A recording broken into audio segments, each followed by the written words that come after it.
erosion of faith in the national system, which is part of the terrorist strategy.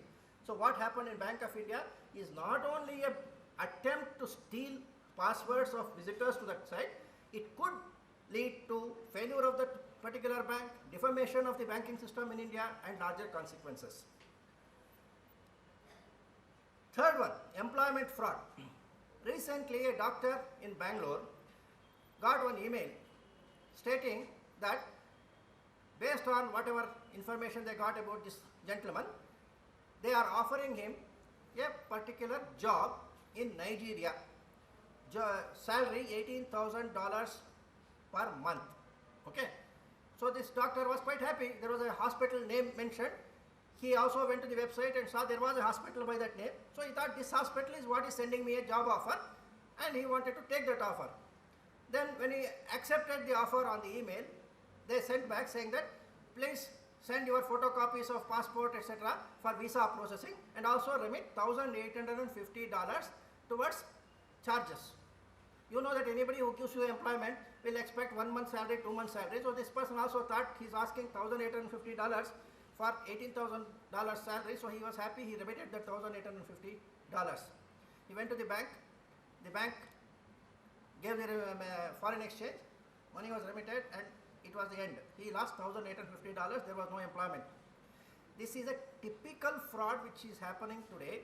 I don't know. Some of you might have already had this kind of an experience. It happens very often, and youngsters seeking jobs, posting their resumes in Naukri.com or somewhere else, could expect such kind of calls. Now what is this crime? Is it an IPC related crime? Is it ITA 2000 crime? Is an issue. Okay, if you go to cybercrime police station, they will say no, this is employment fraud. You say this is not coming under our jurisdiction, you go somewhere else. You go to an ordinary police station, you say where did you send the money, or how did you get this information? You say I got it from email. This policeman says no, I don't understand what is email. There is a cybercrime police station in Bangalore, you go there.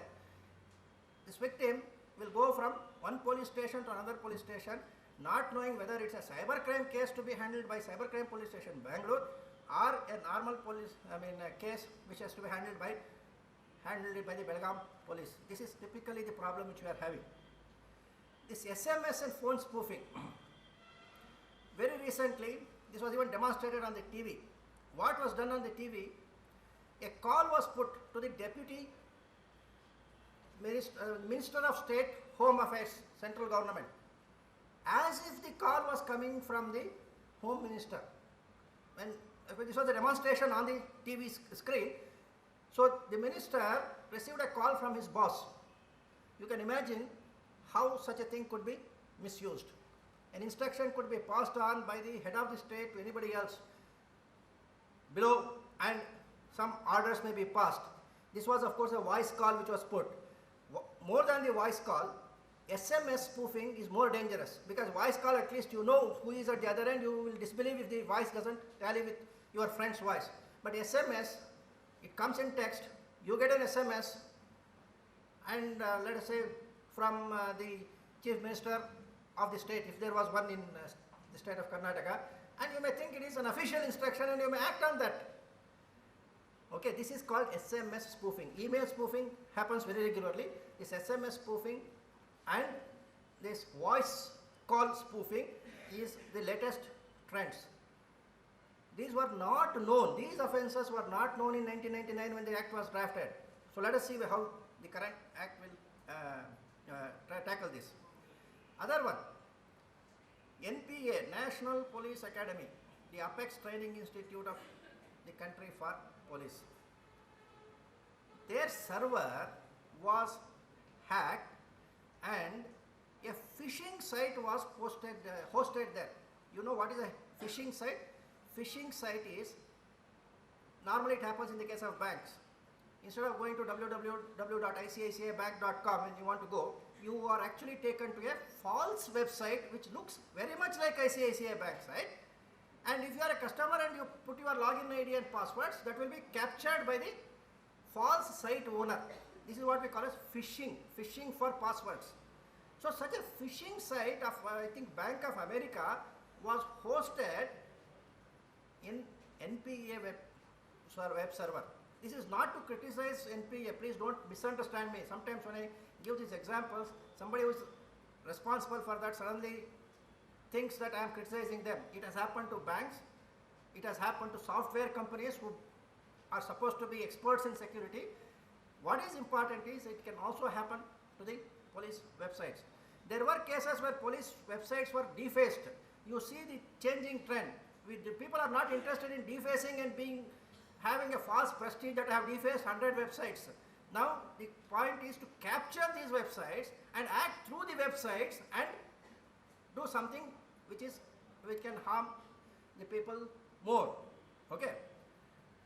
Both this NPA hosting as well as this employment frauds are related to this Russian business network. So this is an ISP.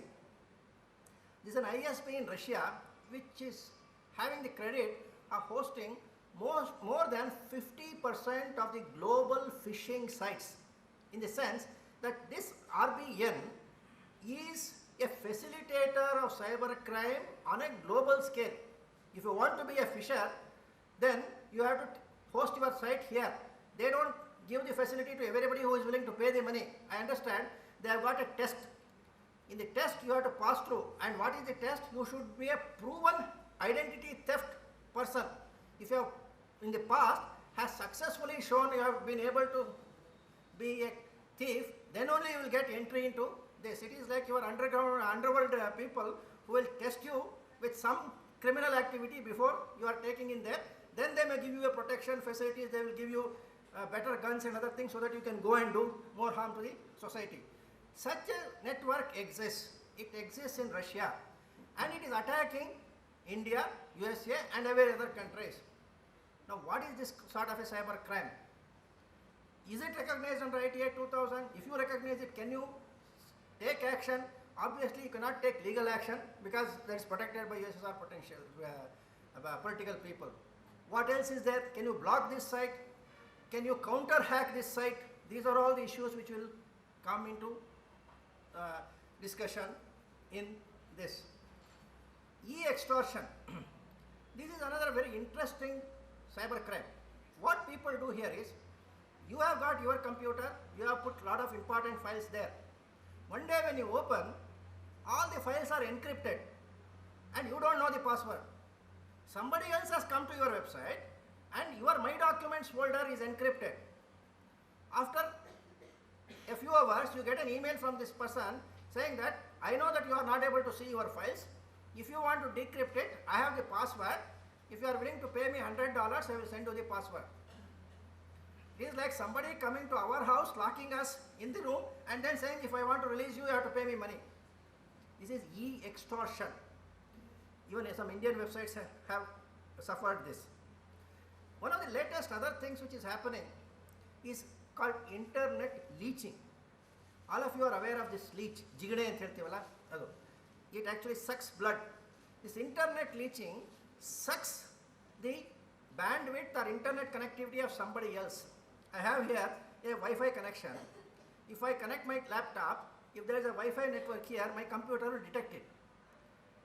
Now, my computer, if it wants to enter to that Wi-Fi connection, of course I should know the password. Okay. Now go to BSNL. Suppose I have got a BSNL account, you have also got a BSNL account. BSNL has got one easy thing. For everybody it will give one single password. When they install, they will give common password. My password is same as yours. I know you that. Unless you are a person who is reasonably capable of changing the password, this is not an ordinary password, you have to go to that router and make the changes. Not all of us are capable. The technical person comes, installs everything and says, sir, you can now go to Google, you can go to this, your account is in order. From then onwards, we simply operate that. Okay.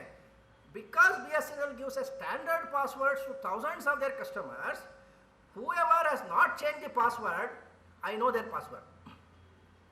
Okay. And my computer automatically shows this thing.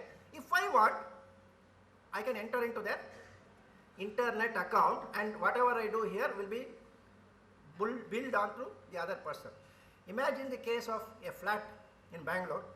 There is a person in a flat, you know that 100 houses are within 40 meters, which is perhaps the capacity of a good Wi-Fi router.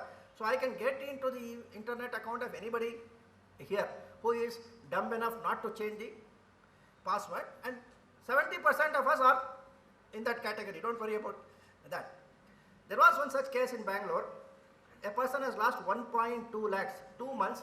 Before he came to know what is happening, 1 month he got a bill of 50,000, next month he got a bill of 70,000. This is internet leeching. Earlier days we used to call it as bandwidth theft. The first case in India which was filed prior to 2000 in Delhi was similar to this. It was called bandwidth theft. One army officer had complained that 100 hours of internet has been stolen by the engineer who came to install it. At that time we did not have ATA 2000. People were debating, can we call it as a theft? As we discussed in the morning, it cannot be called a theft because it is not a movable property. At that time I had told that probably you can call it as impersonation. Why? Because when you want to enter the internet, that server is stopping you and asking, who are you? You are supposed to say, oh, who are you? Your real name. If you say you are somebody else and gain entry, it is impersonation. Is it not?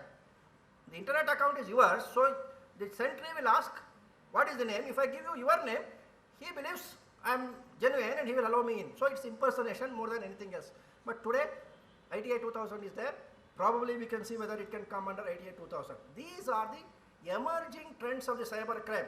Olden days we had this obscene mail and other things. They will continue to be there. I am not discussing that now as major crimes. These are crimes which have a component of economic offense and cyber crime. Even more if you go, it will be online trading frauds. Okay. Now the issues are, is the offense recognized? If so, how? What is the evidence? How the evidence can be collected and presented? Okay. Now we will see what our Information Technology Act did in the year 2000. Okay. They introduced a section called Section 66. Forget about the heading which was given, which was called hacking or something like that. Look at the contents. Okay, I consider this as a Ramabana for all cyber crimes. At this point of time, if people don't change it, this is it. Why? It says, whoever with intent to cause or knowing that he is likely to cause any wrongful loss or damage to the public or any person, see the generality, it is not specific, it is public or any person with intent or knowing, he destroys, deletes, alters or diminishes the value or utility of, it means information residing inside a computer. This is the most important word. It says if somebody diminishes the value of information residing inside a computer or diminishes the utility of information residing inside a computer, that is Section 66 offense. Even otherwise, if you can say he is affecting it injuriously, that is Section 66 offense by any means. And such an offense carries at present 3 years imprisonment and fine of 2 lakhs. This is Section 66. Why is that I call this as Ramabana? You have this cyber crime which is sometimes generally called as identity theft. All this password theft and other things are called identity theft. What happens in identity theft? My password is known to somebody else. I say a password is information residing inside a computer. Is it not? Now, what is the value in the password? Value is confidentiality. The fact that it is known only to one person gives value to it. The moment it is known to more persons, its value decreases.